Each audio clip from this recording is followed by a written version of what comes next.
పచ్చా పచ్చాని పుచ్చ అంటూ మన వద్ద లభించే పుచ్చకాయలు సాధారణంగా బయట ఆకుపచ్చగా కోస్తే లోపల ఎరువు రంగులో ఉంటాయి. నెల్లూరులో ఈ రంగుల పుచ్చకాయలు కనిపించాయి. వీటిని బెంగళూరు నుండి తెచ్చినట్టు వ్యాపారులు తెలిపారు. పసుపు రంగులో ఉన్న కాయలు లోపల ఎర్రగా, ఆకుపచ్చని కాయలు లోపల పసుపు రంగులో ఆకట్టుకుంటున్నాయి అన్నటువంటి వార్తని హైలైట్ చేశారు. లేకపోతే సాక్షి వచ్చేటప్పటికి ప్రైవేటు రాజధాని అన్నటువంటి వార్తని హైలైట్ చేసింది. నీటి సరఫరా, వ్యర్థ జలాల శుద్ధి, విద్యుత్ సరఫరా సైతం పీపీపీలోనే.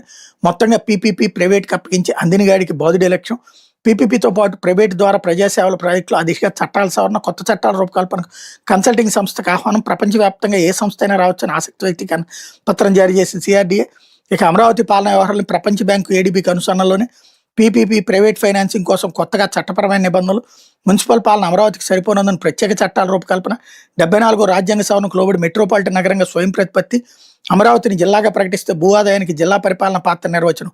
భూల అమ్మకాలు, లీజుల ద్వారా ఆర్థిక వనరుల సమీకరణ.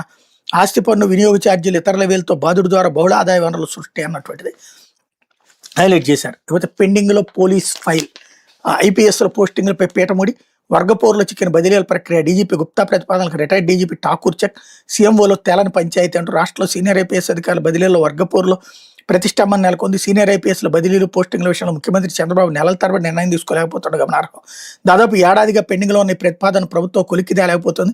డీజీ, అదనపు డీజీ స్థాయి అధికారులు సరైన పోస్టింగ్లు దక్కక అప్రాధాన్య పోస్టులతో కాలం వెళ్లబుచ్చుతుండగా డీఐజీ స్థాయి అధికారులు మాత్రం ఒకటి